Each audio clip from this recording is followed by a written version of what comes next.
Bright Tuty. Every student matters. Now, we briefly mentioned that when the decline of the Roman Empire took place, so this decline was mostly in the western part, right? Roman Empire was divided into western and eastern part. The western Roman Empire fell, but the Eastern Roman Empire continued to flourish. It continued to become strong and remained strong for another 1000 years. Alright? So, even with the removal of the Emperor Romulus Augustus in 476 AD, alright, and even with the fall of the Roman Empire in the west, the empire in the east continued to remain strong and continued to exercise its rule, continued to control that area for another 1000 years. Okay, so even though Rome fell, even though the city of Rome was seized by the invaders, by the Germanic tribes, the locus of the Roman Empire shifted from Rome to another place. Okay, now what was that place? It was Constantinople. We have already learned about it. Emperor Constantine, after realizing that the Western Roman Empire was weakening, so now it was necessary for him to change the capital to a new capital, which was Constantinople. Alright, so the locus of the empire shifted from Rome to Constantinople in the east. Okay, now with this change in the structure of the empire, the substance of the empire also changed. Alright, so now the Eastern Roman Empire or the Roman Empire became predominantly Greek in its language as well as in culture. Okay, so Greek became one of the strong point of influence for the development of the Roman language as well as its culture. Okay, now earlier we know Latin was the language of the Roman Empire, but now Greek became the language of the court and the schools. So basically Greek became the language of the Roman Empire. Okay. Now this Greek, as it led to the development of the Roman Empire's language, culture, it influenced architecture, it influenced painting, it influenced other areas, other social and cultural aspects as well. Okay, so that we have to understand. Now, of course, despite the fact that the Greek art and architecture, the Greek influence was heavily adopted, okay, into the or heavily applied or used into the Roman culture, Roman languages, Roman politics. But despite that, okay, the Roman they retained the Roman culture as well. Okay, so the elements of the Romans were continued to be maintained by the Roman emperors. Alright, so these kind of Greek influence as well as the Roman elements in the structure of legal and administrative systems, in the army and navy, commercial practices, system of taxation, engineering and designs of the cities. From these areas, the influence of both Greek and the Roman elements could be seen. Okay.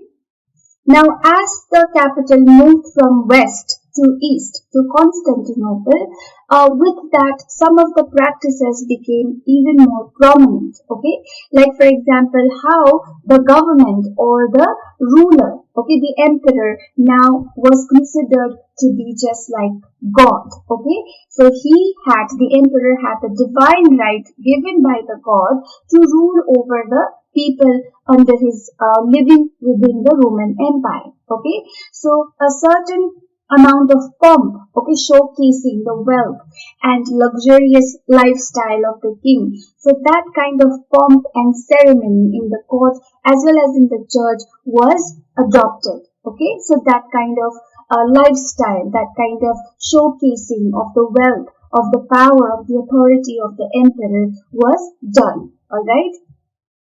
So the Roman Empire now, with the influence, with big influence of the Greek culture, of Greek art, of Greek traditions. The Roman Empire now became Greco-Roman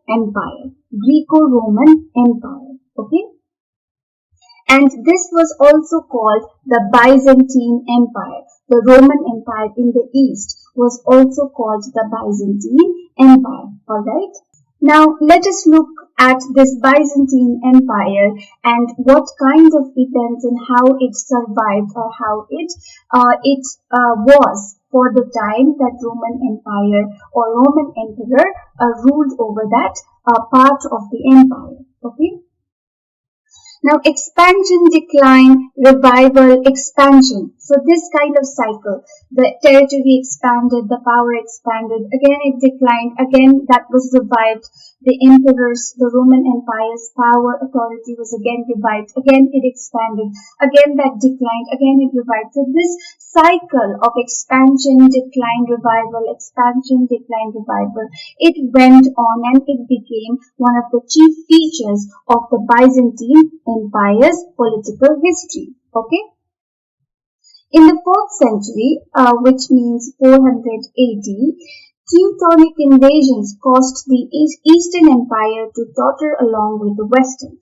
Now, in the 4th century, okay, there was an invasion in the eastern part of the Roman Empire, and that invasion was by the Teutonics. Okay.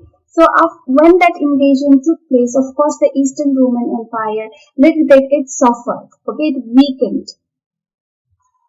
In 378 AD, the Visigoths, the Germanic tribes, killed Emperor Valens at the Battle of Adrianople. A century later, Theodoric the Ostrogoth almost took Constantinople. The city's impregnable position saved the empire. Now, despite the eastern part of the Roman Empire continuing to become strong, continuing to be able to rule over the empire, Roman Empire, it was invaded by the enemies. It was invaded by the Germanic tribes living on the outskirts, okay, on the outside of the empire, alright. But the city of Constantinople, alright, the capital city of the Roman Empire, which was Constantinople, was a very strongly held city, okay. So it had good protection, so it could not be penetrated, it could not be seized, taken control of by the enemy troops, alright. So the Roman emperors were able to not allow or prevent its enemies from capturing the capital city or capturing the Roman Empire. Okay. In the 6th century, Justinian the Great led a revived imperial corps out of Constantinople in a majestic effort to retake the entire empire of old. Okay, so in the 6th century, one of the Roman emperors, whose name was Justinian the Great, he did lead a campaign to fight its enemies so that it can take control, it can recapture the earlier territories of Roman Empire which had been lost to the enemies. Alright. His brilliant generals Belisarius and Narses took almost all of North Africa, the Balkans and Italy. So during that campaign, his generals Belisarius and Narses, they took control, they captured almost all of North Africa, the Balkans and the Italian region. Okay. Further conquests were then made eastwards into Asia Minor. Okay. Now these the troops under Justinian the Great, they continued the campaign towards the east, further to the east, okay, and moved towards Asia Minor. All right.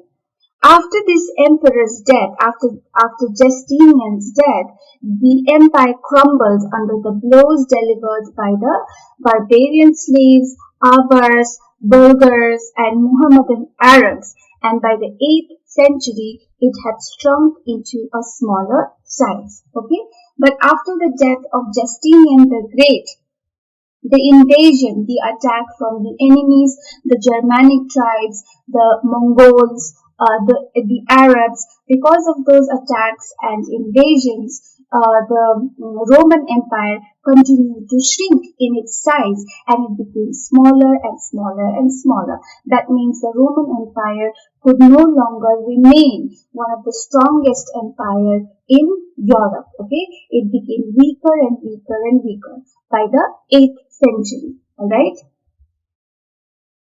The most serious threat to Byzantine Empire came in the 11th century by the Crusaders and the Seljuk Turks. Okay, so one of the most important invasion was by the Crusaders and the Seljuk Turks. Okay, which happened in the 11th century. Alright, now this invasion caused a serious threat to the existence of the Roman Empire. In 1204 AD, the Crusaders occupied and sacked Constantinople.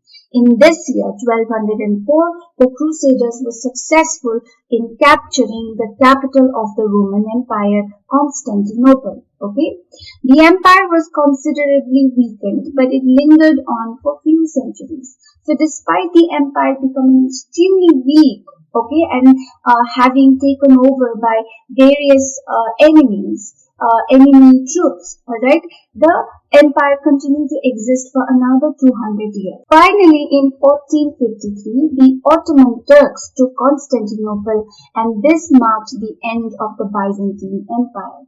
And finally, in the year 1453 AD, the Ottoman Turks, they finally invaded the empire, the Roman Empire, and took over Constantinople, the capital city. And with this came the decline or the fall of the Byzantine Empire or the Eastern Roman Empire. Now, these constant wars between the Romans as well as enemies, alright, from the neighboring countries, from the neighboring states.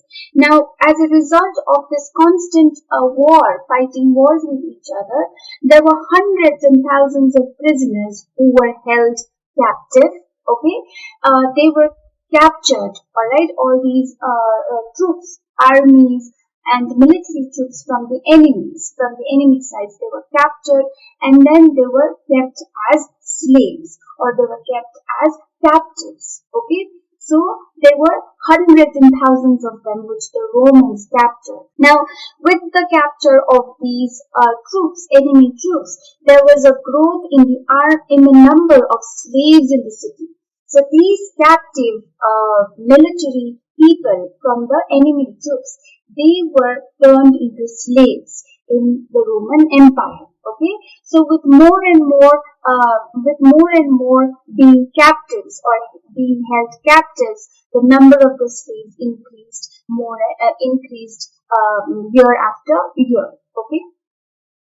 Now the pirates who trade or who take part in trade and other activities in the sea. Okay, so they are called pirates. So they also continue to capture people and sell them as slaves. Okay, so taking advantage of this constant war that Romans had to engage themselves with their enemies, with the enemy troops of the neighboring kingdoms, neighboring empires and areas, the pirates also took advantage of it, captured the people, and then sold them as slaves. Okay. Now, in Rome or in the Roman Empire, there were hundreds of slave markets at that time. Okay, so you can imagine the number of people being sold as slaves at that time. Now, one of the main slave markets in the Roman Empire was in the island of Delos, okay, in the Aegean Sea. And there, up to 10,000 slaves were brought each day and sold. Okay, sold to people. So you can imagine almost 10,000 people or up to 10,000 people were brought each day to that island to be sold to others as slaves. 10,000 is a big number, right? So that kind of slave trade actually existed in the Roman Empire during that time, alright? Now let us look at this system of slavery, how people were made slaves, what happened to them, what was their condition, what did the Roman people or the Romans or the Roman emperors think about this system of slavery or the institution of slavery. Okay. Now this institution of slavery was not new or was not something that took place or that existed only in the Roman Empire. Okay, so this institution of slavery or slaves had been existing before the Roman Empire. Okay, in other areas also before the Roman Empire came to be formed. All right, so it had been in existence since a long time. And the institution of slavery was justified, or there were some people who actually thought that institution of slavery or keeping some people as slaves were actually good. Those practices were good. Okay, so who were these people? These people were scholars like Plato, Aristotle, Saint Augustine, Thomas Aquinas, etc. These were some of the scholars of the Roman Empire at that time who said slavery was good. It's okay. It's good that slaves exist. Alright, that's what they said. Now, Aristotle said that slavery is natural. Okay, just like how families exist, how villages exist, how kingdoms exist, how empires exist. In a similar manner, slavery is also very natural, hence it exists, alright? And it was based on natural inequality among men, okay? Because there is an naturally inequality among people, slavery exists, okay? Now, among the people, this inequality was the inequality of wisdom. Okay, some people possessed wisdom, some people were wise, while other people did not possess wisdom and hence they were not wise or they were stupid. Okay, so while some people were wise, other people were stupid. So because of this inequality, slavery existed. Okay, so people who were wise, they were meant to lead a life of freedom. They were meant to have freedom. But people who were unwise or stupid, they were destined to be subjugated by others or be slaves to others. Alright, so because of this inequality between the wisdom of men, this led to slavery, some to slavery. And another thing that Aristotle tells, is that slavery also exists because of the principle of rule and subjugation. Because naturally some people are meant to rule, while others are meant to be ruled. Okay, so there was a difference between rule and to be ruled. To rule and to be ruled. Okay, so some were meant to rule, but others were meant to be ruled. So these others were the slaves. Alright, so this was also another kind of thought which justified the existence of slavery or the institution of slavery. Alright. Now, Saint Augustine also had his own justification. Okay. Now, he said that slavery existed because of the punishment, because of their sin. Because of their sin, they become slavery. Because of the sin that they have committed, they get punished, and that punishment is that they become slaves. Okay. So, slavery was punishment for the people who have sinned. Alright, so that was what Saint Augustine had to add. Alright, now the system of slavery which existed during the Roman Empire, this continued to exist and flourish up to the 18th and 19th century. So we are talking about 4th century AD. Alright, we are talking about 5th century AD. You can imagine 4th century AD to 19th century AD. So for such a long time, this institution of slavery continued to exist and flourished. It was quite a good, profitable kind of a business, all right, for people. But with the spread of liberal ideas, humanitarian and socialist ideas, historians and scholars, they began to condemn the institution of slavery. Okay, so this kind of change began to be experienced or began to be seen from the 19th century onwards. Okay, so gradually the governments in most of the countries, okay, the rulers in most of the countries, in most of the regions around the world, they finally abolished slavery in their respective countries. Right? So by the middle of the 19th century, slavery finally disappeared from almost all parts of the world. All right? Now let us see why were people kept as slaves. All right? What was the benefit of keeping some people as slaves? Now, these slaves, okay, in the Roman Empire, they were employed in the field for cultivation purpose. So for agriculture, these slaves were used, they were employed. Okay, so the slaves tilled the land and they cultivated the crops. Okay. The Roman aristocrats, we said that in Rome there were people who belonged to the very wealthy families, wealthy and powerful families. They were called aristocratic families. All right. So from these families, those people were able to, they could afford to build, they could afford to buy huge tracts of land. Okay. So as they bought huge tracts of land, now those lands needed to be tilled. They needed to be worked by someone to grow crops, to grow vegetables, etc. Okay. Now on these lands, the slaves were put to work. So the wealthy families, they bought slaves, okay, and they employed in their fields. So the slaves worked in those lands, tilled those lands with plows and with other equipments like hoes, spades, and then milled the grain by hand or whatever that grew or that were cultivated in those lands like grapes or olives, or even they were employed to graze the herds of cattle that were owned by these rich aristocratic families. Alright?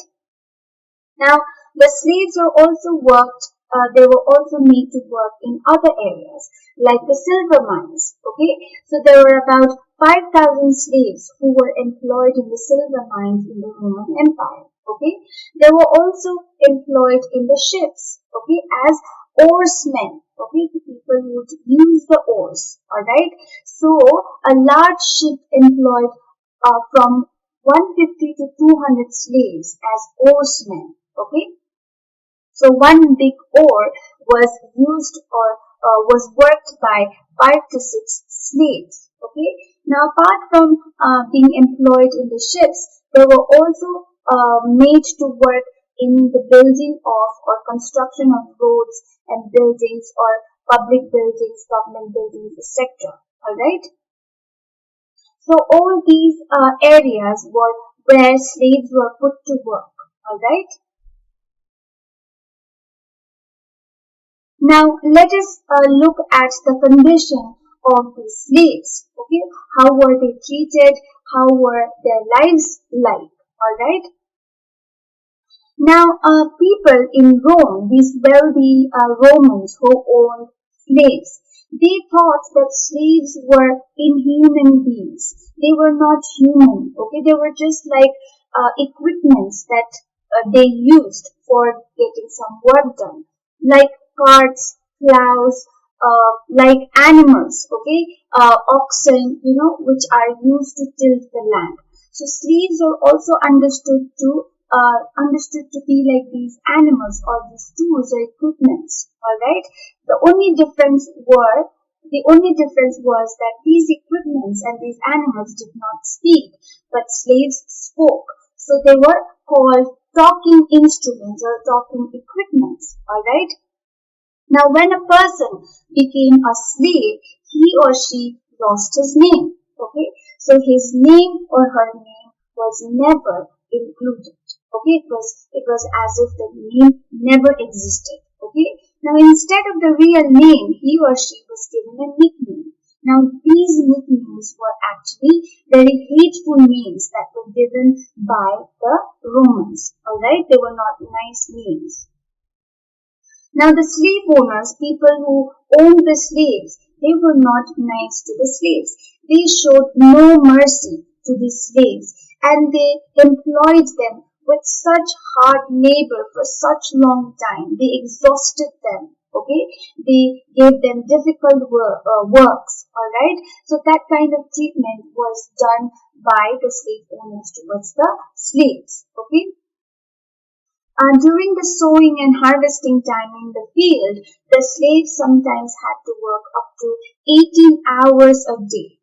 Out of 24 hours, they had to work for 18 hours. So that is quite an exhausting work, right? Now, when slaves worked, sometimes they had wooden wheels which were put in their necks. Okay, so that was not easy to wear around their necks and work. Okay, that they could not even put some food into their mouth. Okay, it was put in such a way that they could neither drink or eat. All right. Now the master, the owner of the slaves, gave only one blouse a year to the slaves as a piece of clothing. Now, of course, imagine wearing just one piece of cloth for the whole year, right? And also you have to work at least 18 hours a day, right? So by the end of the year, that piece of clothing, one blouse, okay, that turned into a rag, alright? So these slaves had nothing with them, okay? They had no clothes, they did not get proper food, they were shown no mercy by the owners or by the masters. They were given such long hours of work and difficult work, alright? So because of this condition of the slaves, after a few years, they became very sick, they became very weak, alright? So now when they became sick and they could no longer work and they became very weak to do any kind of work for their masters, then they were just left to die in hunger. They were not taken care of, they were not provided health care or anything by the masters. Okay, so they were left to die, and once they would die, the slave owners or the masters would replace them with the new slaves that they bought from the market. Alright, so this was the sad and unfortunate condition of the slaves in the Roman Empire. Okay, now sometimes the Romans, they used the slaves to also make them fight each other. Okay, so they would give them weapons, make them or teach them how to use those weapons, and then make them fight each other. Okay, so that was done so that the owners could enjoy or take pleasure looking at or watching the slaves fight with each other with weapons. Alright, now these slaves who were given weapons and taught how to use them and who were made to fight other slaves, they were called gladiators. Alright, now interesting fact. I'm not sure if you have watched, there's a very famous, and it's quite old, but not that old, a movie called Gladiator, alright, and there's another movie called 300 BC, right? So these are the movies, if you have time, just search them on YouTube and find them and watch it. These are very nice movies that you can understand or get a little bit of idea about Gladiator and also Roman Empire, okay? So these fighting slaves were called gladiators. Alright.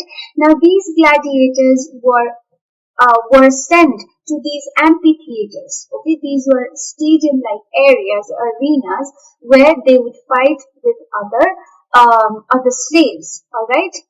And then in that stadium or amphitheater, okay, the wealthy Romans, the emperors, the other council members, the senate, and the rich people or other people would come sit and then watch and take pleasure by watching these slaves fight each other. All right, so this was a sport that the rich enjoyed. Okay. So on holidays, these gladiators were made to fight with each other, all right, and the people and the fight would be staged on the amphitheaters for people to enjoy. Okay, so large audience gathered to watch these fights. The gladiators who failed to fight, okay, they would be treated with lashes, with beatings. Alright, so if they failed to fight, then they would also be punished, and these punishments were cruel. Okay? Now, if they were defeated in the fight, if one of the gladiator becomes victorious and the other gets defeated, then it was up to the viewers, it was up to the audience for that defeated gladiator to stay alive or not. Okay? And if the audience said that they want the defeated gladiator to live, then the defeated gladiator would be allowed to live. But if the defeated gladiator was, according to the audience, not allowed to live, then he would be finished off or killed off by the victor or the one who was victorious. Okay, so that kind of sport, these gladiators, these slaves were made to participate in. All right. Now, sometimes these gladiators were made not to fight other slaves, but they were also made to fight dangerous animals like lions, tigers, and other wild animals. All right. So this was the kind of sport that was introduced by making the slaves fight each other and the rich people and the Romans watching it for pleasure. All right. Now the slaves were kept under the strict control of or strict authority of the slave owners or the masters, right? So they were subjugated by the masters, all right? Now for this subjugation, to keep them under control, the masters or the owners, they adopted very cruel methods, all right, to make sure that they remained under their complete control. All right, so they prevented them from running away, because obviously if you're a slave, the first thing you do is you try to run away. So they would lock them up in prisons, all right, with very small windows, and these windows were also barred. Okay,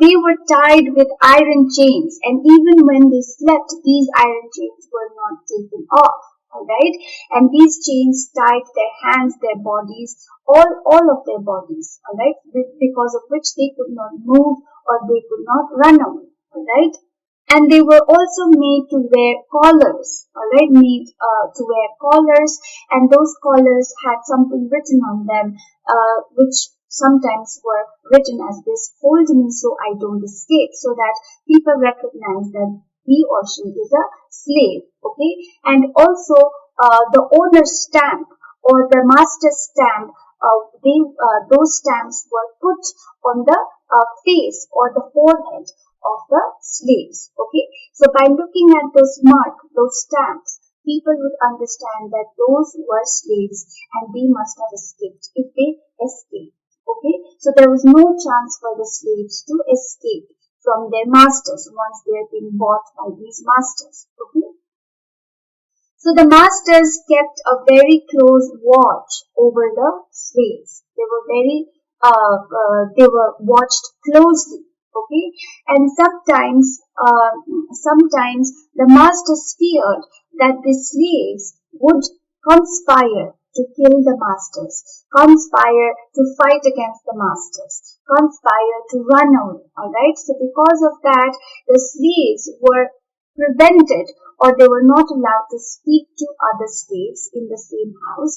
They were not allowed to meet. They were not allowed to exchange any word. Okay, so they were kept apart. All right, they were made to work separately, made to sleep also separately. Okay, and many times the masters, the owners, they bought slaves from different countries so that the slaves could not understand each other, spoke different languages, and even if they spoke to one another, they would not understand each other. Because if they understand each other, then they will come together, be friends, and then decide to run away together or kill the master. So because of this fear, these kind of methods were used by the slave owners. Alright. So one of the ways to keep the slaves under control was by making them fear the masters. Okay.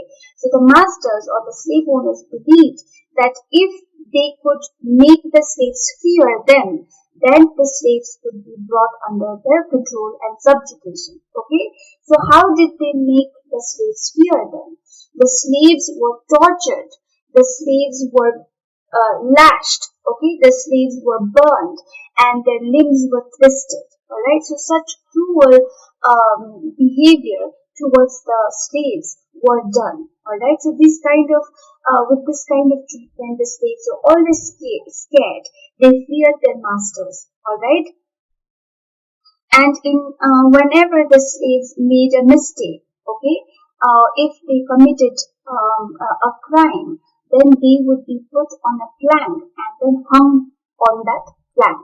Okay, so by hanging them on a plank, they would die slowly and have a terrible death by getting scorched by the sun. Okay, after getting scorched by a sun after a long time. Alright, so this kind of punishments were given to the slaves. So by looking at how the masters and the slave owners treated the slaves, a feeling of fear was created within them so that they do not dare to run away or conspire against the masters. Alright? Now, despite this cruel behavior towards the slaves obviously did not always remain subjugated. Okay, there has been instances where the slaves have come together and they have emerged as a very strong army, as a strong group, and fought their masters, fought the wealthy slave owners, slave masters. Alright, so one incident that we are going to now look from the Roman Empire, from the Roman period. Alright, now in the 1st century BC, which is 100 BC, the number of slaves continued to increase in Italy. Okay, so the number of slaves in Italy was increasing every year. All right, but their position, okay, the condition of slaves was getting worse and worse and miserable with each year passing. Okay.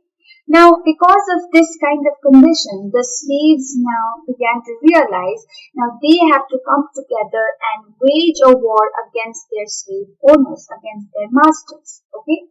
Now, there was a large gladiator school in the city of Capua. So, gladiator school is a school where the gladiators, the slaves who are taught to fight in the amphitheaters for others to watch, right? So in that school, so that kind of school was present. A large gladiator school, similar school, was present in the city of Capua. All right. Now, some gladiators in that school, they decided to raise against the slave owners in 74 BC. Okay. The guards of that school, alright, where the gladiators lived, they came to learn about this. They came to learn about this plan of the gladiators, alright. They came to learn about this idea, and hence these guards, they now tried to capture these gladiators. But many of them were successful in escaping, and after they ran off, after they were successfully able to run away from the gladiators, whom they took refuge in the rocky summit of Mount Vesuvius. Alright. Now, from among these gladiators who had escaped the gladiator school, there was one leader, one person, okay, who was considered the leader of the group. His name was Spartacus. Okay, he was elected by the group of slaves, the gladiators, as their leader. Okay, now this leader, Spartacus, he was very strong and he had a very keen mind, and he was quite brave, and he fought valiantly. Okay. Now, he came from the north of Balkan Peninsula, from that area, and he had been taken prisoner by the Romans and then turned into a slave. Okay. Now, these gladiators, alright, this group of gladiators who had found Spartacus as their leader and who now were fighting against the slave owners, they were ill-equipped. They did not have proper arms. They did not have proper tools to fight the Romans, alright? But still, they attacked the Roman slave owners' estates, the land, the area where they lived, their houses, and their caravans, okay? And after they attacked, so whatever weapons they could get their hands on, these weapons were captured and taken from the enemies by Spartacus and his troops, okay? Now, as other slaves learned about Spartacus and their movement and their fight against the slave owners, other the slaves also joined them. Okay. Now, there were the number of these slaves joining Spartacus increased. All right. And these slaves, the gladiators, they attacked the Roman force whenever they came in contact or whenever they had to face the Roman soldiers. Alright? Now, the news of the success of Spartacus and his troops, this spread throughout the Roman Empire. Okay?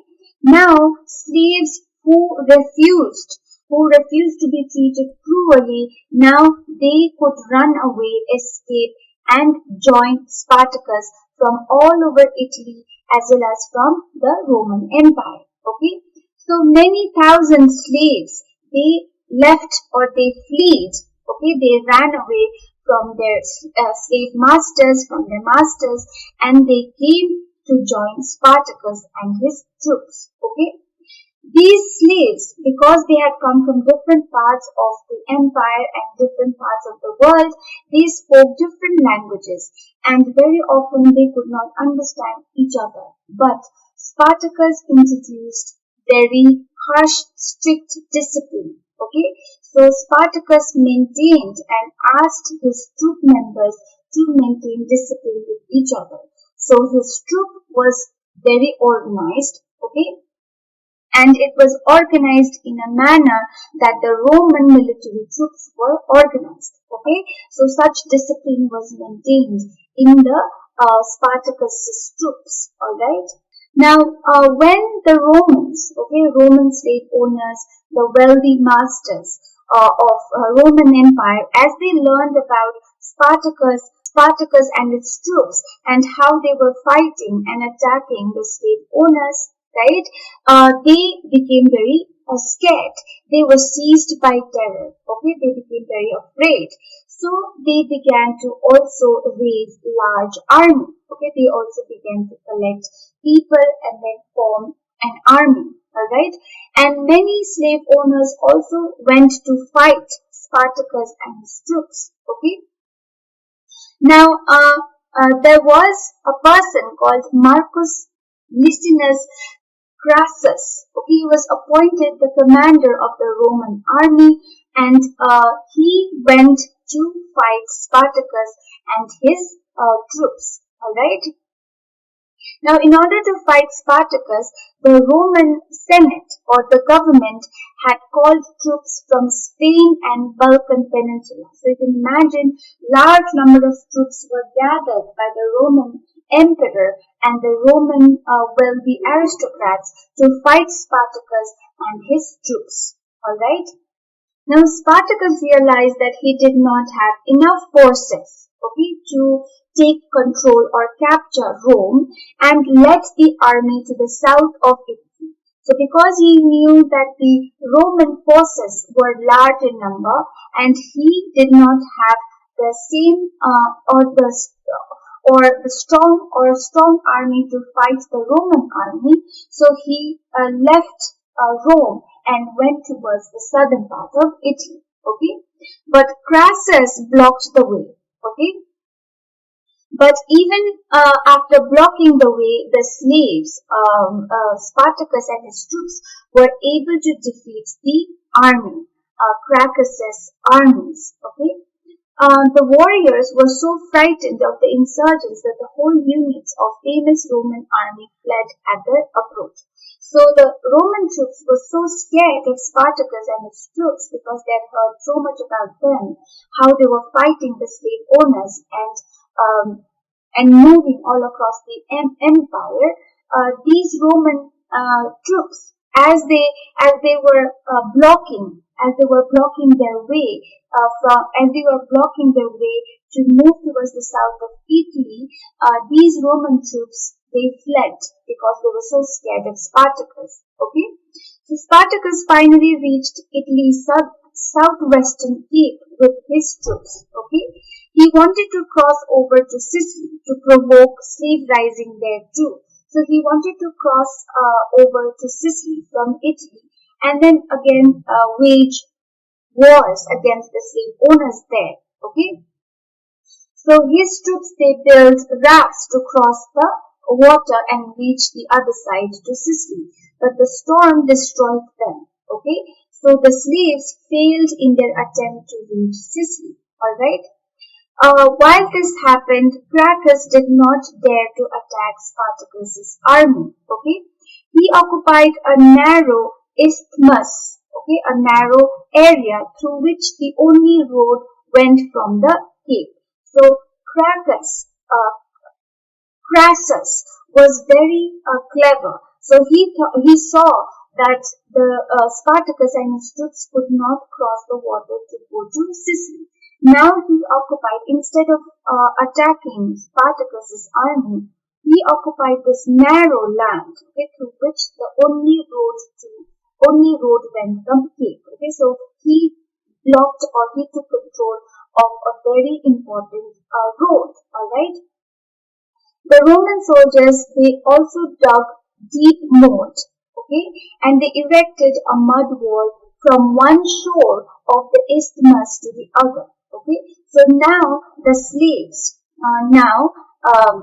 Spartacus and his troops, they were trapped by Crassus and his army. Now, Spartacus and his troops, they were trapped, and now they began to suffer from hunger.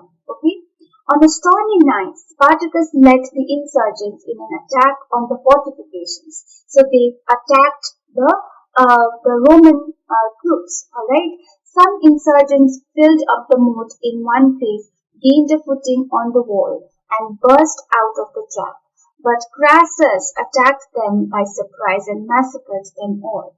Now, in this particular area, right, Spartacus and his troops and Crassus and the Roman troops on the other side, they fought with each other. All right. Now, Spartacus and his troops, they fought bravely, but despite their bravery, despite how hard they fought to gain a victory over the Roman army, they failed, and they were massacred by Crassus and his troops. Now, this battle between the Roman troops and Spartacus and his troops or insurgents, this took place in 71 BC. Okay.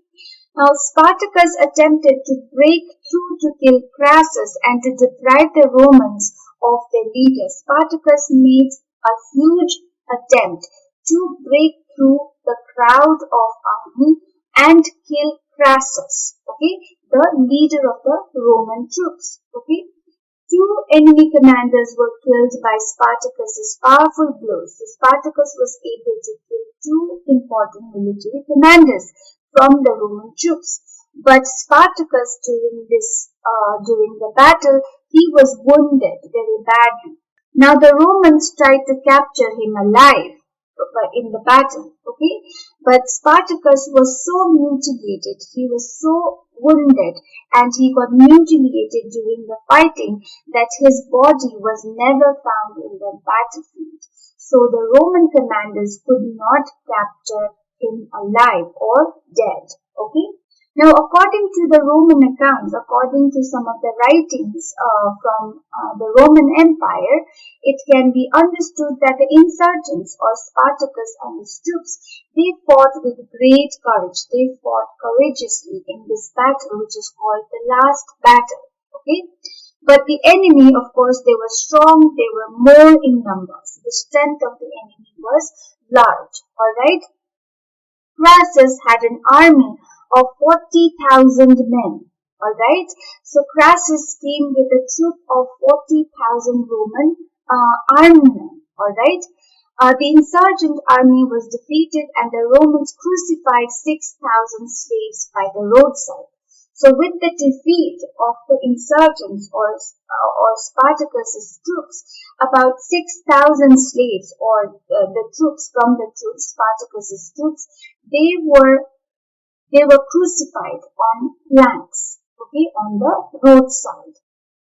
The Roman slave-owning class fulfilled its task of suppressing the slave uprising, but with great difficulty. So even though this entire process of suppressing the insurgents, the slave insurgents who had raised or come together to fight against the slave masters and owners, the gladiators or the slaves were able or were suppressed by the slave owners or the Roman emperor. Alright.